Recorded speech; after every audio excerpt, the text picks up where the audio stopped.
Welcome. So I'm going to share a little technique with you guys about awls and setting an awl blade. Now I was going to do this as a post, a 60-second video, but I think IGTV is better, and right now I have the bespoke apron competition going on, so I'm not going to disturb any of the voting going on there. But one of the things that really bugs me about getting a new awl blade is I like to buy my awls separate so I can choose what blade that I want with the awl haft that I want as well. So I can go, okay, for this one I want a 2-inch, and for the other one I want a 2¼ 2½, etc. But the old trick of setting your awl blade between a couple of coins in a vise is a very good trick, but rarely does the hole in the awl haft actually run true. So you'll be having your awl haft upright with your blade upright as well, and you're hammering it down in the vise, and when you take it out you'll notice a lot of times that there's an offset blade, and that I just can't stand that. I can't deal with that, refuse to deal with that. And some people, like, it doesn't really matter, you can still use it still does the job. You know what, I truly believe that's a mindset, and that will permeate, that kind of thinking pattern permeates into other things. I like to have a nice, straight and true awl blade. Now, what I like to do is drill these out slightly wider. And I've drilled it out using the existing hole like a pilot hole. And you can already see, if I push this in here like that, you can already see kind of, it's very difficult, but it's actually going off slightly in this direction. And if I was to set a blade in there, it would also do the same. I've just locked that in there. So I drilled this out with a slightly larger drill bit, so a drill bit that's very slightly larger than the blade that's going in there. And I know how deep I want to go, which is just past the ferrule, which is the metal piece on the end there. So that is where I want the blade to be set.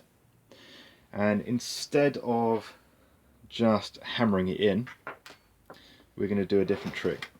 We're going to get some epoxy. So this is 2-part epoxy, this is 5-minute epoxy. Probably got more than I need here. And what I can do now is, while this epoxy is setting around the blade, I can manipulate the blade left, right, forwards or backwards on whatever axis I want, until I can see that the blade is running nice and true. So it's nice and straight in the awl haft. And this is extremely strong stuff. And if ever your awl blade breaks, or you need to remove it for whatever reason, you just clamp the blade, or whatever's left of the blade if it broke, into a vise, use a soldering iron tip and just touch the metal, and then start pulling back on the awl haft. Eventually the epoxy will reach a temperature where it fails, and the handle will pop off and leave a hole, which you can then drill out again, put another blade in with some more epoxy. So it's not exactly modular, you can't just switch the blades out easily, but this is a good way of getting them nice and straight. So every molecule of part A sitting next to molecule of part B, hopefully. And this is 5-minute epoxy, so I like to spend about a minute mixing it at least. So that should do. Okay, so I'm going to take a cocktail stick, the other end is better, and I'm just going to get some at the end there, and then allow that to go inside, and I'm just twisting it as I push in, and that brings it in. So twisting and pushing in, getting it all around there, making sure it's all touching the insides, as much in there as you can, making it go in and out as well.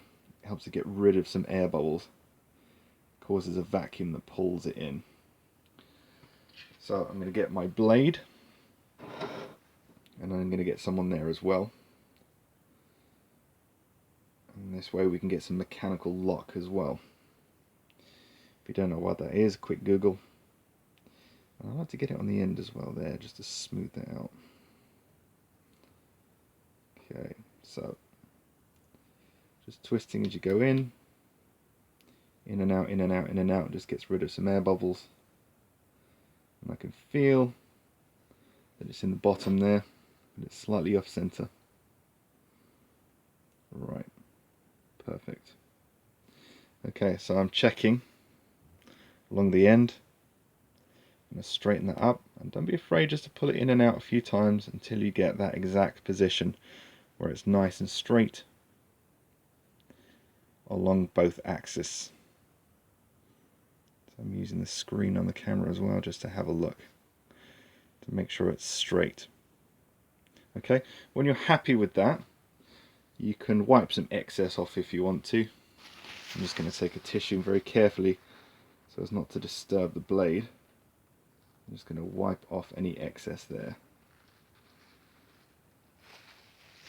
And then I can just set that to the side. So I'm going to put that over here. This is one that I've done earlier. It's had its 5 minutes, but I'm going to leave it a bit longer. This is a bit of a beast. This is going to be for handle making. But you can see now we've got a nice, straight, true blade on both axes. And ordinarily it will be very slightly off, and that completely messes up my all blade feng shui.